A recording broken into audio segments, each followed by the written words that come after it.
এটা যতক্ষণ থাকবে ততক্ষণ গিয়ে হবি জামাই তুমি মুড়ির উপর সালাম আলকি দাও তোমার শ্বশুর শরীরে বিদায় নাও বলে দাও যে আপনারা সবাই দোয়া করবেন তুমি যত যাবে তত যাওয়ার কথা থেকে যাওয়ার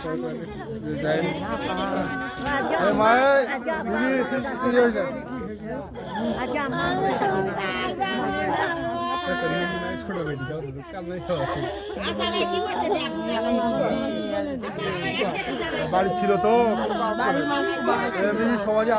সবারই কাজ করতে